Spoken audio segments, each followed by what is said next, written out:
দুইটা চিত্র আপনাদেরকে দেখাই, বুঝতে পারবেন। প্রথমটার ভিডিওটা দেখেন। এই দেখেন,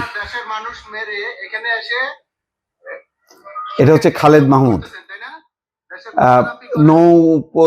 নৌ পরিবহন মন্ত্রী ছিলেন, এর আগে প্রতিমন্ত্রী ছিলেন, লাস্ট ক্যাবিনেটে মন্ত্রী ছিলেন, সম্ভবত শেখ হাসিনার পরিবারের আত্মীয় খালিদ মাহমুদ চৌধুরী, মনে আছে? রাজশাহী। উনি লন্ডনে কোনো শপিং মলে গেছে, কোনো বাংলাদেশি হয়তো তাকে দেখেছে, দেখার পরে ভিডিওটা ধারণ করছে, করে সে লন্ডনেই বাংলাদেশি বলতেছে যে সে এই যে লুটেরা এবং করাপ্ট, এবং লন্ডনে এসে এখন সুখের জীবনযাপন করছে।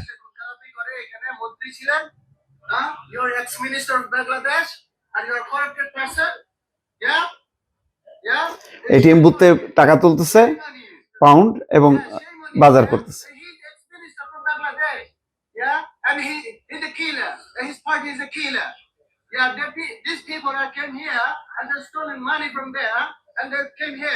আচ্ছা, এটার পাশাপাশি আমি আরেকটা খবর দেখাই আপনাদেরকে। মপ করে পুলিশে দেওয়া সেই আওয়ামী লীগ নেতার মৃত্যু, এটা হলো বগুড়া, আর খালিদ মাহমুদ চৌধুরী হচ্ছে রাজশাহীর। তো তার নাম হচ্ছে শানুর আলম শান্ত, এক আওয়ামী লীগ নেতা কারাবন্দী অবস্থায় মারা গেছে। এই যে তার চিত্রটা দেখছেন তো? কি ঘটনা? ঢাকার জাতীয় হৃদরোগ ইনস্টিটিউট এবং হাসপাতালে তার মৃত্যু হয়। এর আগে ৪ জানুয়ারি তাকে শহরের নারুলি কৃষি ফার্মের সামনে মব সৃষ্টির পর তাকে আটক করে মারধরে পুলিশে দেওয়া হয়। এর আগেও বগুড়া কারাগারে থাকা 5 আওয়ামী লীগ নেতা মারা গেছে। এই কারাগারে থাকা অবস্থায় মৃত আওয়ামী লীগ নেতাদের কয়েকজনের নাম এখানে দেওয়া আছে, কারা কারা মারা গেছে। যেমন ধরেন এমদাদুল হক ভুট্টো, আব্দুল মতিন মিঠু গাবতলী, জেলা আওয়ামী লীগের সাংগঠনিক সম্পাদক শাহাদাত আলম ঝুনু, শিবগঞ্জ উপজেলা আওয়ামী লীগের কোষাধ্যক্ষ আব্দুল লতিফ এবং বগুড়া পৌরসভার 15 নম্বর ওয়ার্ড আওয়ামী লীগের সাধারণ সম্পাদক শহীদুল ইসলাম রতন। দুঃখজনক ঘটনা হচ্ছে এই যে সর্বশেষ যেই ব্যক্তিটা মারা গেল, সে হচ্ছে মিথ্যা বানোয়াট মামলায় শান্তকে কারাগারে পাঠানোর দাবি করে তিনি আরো বলেন, চাঁদা দিতে ব্যর্থ হওয়ায় বগুড়া শহরে নারুলি এলাকা থেকে মব সন্ত্রাস করে তাকে গ্রেপ্তার করে পুলিশে দেওয়া হয়। পরে মিথ্যা মামলায় তাকে গ্রেপ্তার করা হয়। সবচেয়ে বড় কথা হলো যে সে ছিল মানসিক প্রতিবন্ধী এবং কারা কর্তৃপক্ষের চরম অবহেলা এবং চিকিৎসার অভাবে তার এই মৃত্যু ঘটে।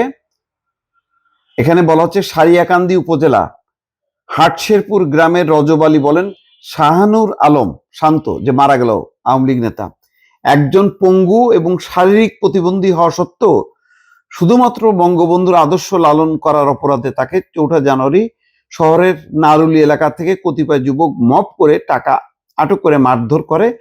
পরে তার স্ত্রীর কাছে চাঁদা চান, দিতে না পারায় পুলিশে সুপর্দ করা হয়।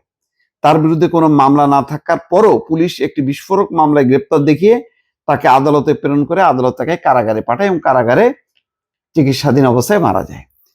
তো দেখেন, দুইটা চিত্র দেখালাম এই কারণে, রাজশাহী আর বগুড়া পাশাপাশি। খালিদ মাহমুদ চৌধুরী তিনি প্রভাবশালী অর্থশালী মানুষ। পট পরিবর্তনের পর আওয়ামী লীগের বহু নেতা যারা দুর্নীতির মাধ্যমে টাকা উপার্জন করছে অথবা যারা প্রভাবশালী, তারা কিন্তু ঠিকই সটকে পড়ছে। কিভাবে? হয়তো ভারতে গেছে, ভারত থেকে তারপরে তাদের ভিসা ছিল বিভিন্ন দেশের, কেউ লন্ডনে গেছে, কেউ আমেরিকায় গেছে, তারা কিন্তু সুখ স্বাচ্ছন্দ্যে আছে। এবং অনেকে আছে তাদের মধ্যে একটা বড় অংশ দলের সঙ্গে তাদের কোনো সম্পর্কই নেই, একদম টাকা পয়সা নিয়ে আস্তে চুপচাপ এখন অন্য ব্যবসা বাণিজ্য করতেছে, চিন্তা করতেছে যদি আওয়ামী লীগ ক্ষমতা আসে আবার তারা এসে তাদের আগের জায়গায় বসে পড়বে। এই হচ্ছে অবস্থা আওয়ামী লীগের মধ্যেও। দুঃখজনক হচ্ছে এই যে ব্যক্তিটা মারা গেল, শান্ত, শাহানুর আলম শান্ত, এদের কোথাও জায়গা নেই। এরা বঙ্গবন্ধুকে ভালোবাসে, তার আদর্শে বিশ্বাস করে। 15 বছর ক্ষমতায় থাকার পর আঙুল ফুলে কলা গাছ হয়েছে যারা, তারা আজকে নেই। তারা এখন নিরাপদ জীবনযাপন করছে বিদেশে মাটিতে। আর এই শান্তর মতন নিরীহ মানুষগুলো তারা জেলে পচে মরতেছে। তারা এই যে শারীরিক প্রতিবন্ধী, পঙ্গু, কিন্তু যেহেতু আওয়ামী লীগের ট্যাগ আছে, সুতরাং সেই কারণে সে অপরাধী এবং তারা মারা যাচ্ছে। দেখেন, একই দলের দুই চিত্র। এটা সম্ভবত মানে বাংলাদেশের রাজনীতির বড় রাজনৈতিক দলগুলোর হয়তো এটাই চিত্র। বিএনপির ক্ষেত্রে জানি না, সেই ত্যাগীরা যারা অর্থ নেই, বিত্ত নেই, তারা হয়তো এখনো মানে সেই চেয়ে আছে দলের দিকে, যে দল তাদের জন্য কিছু করে কিনা।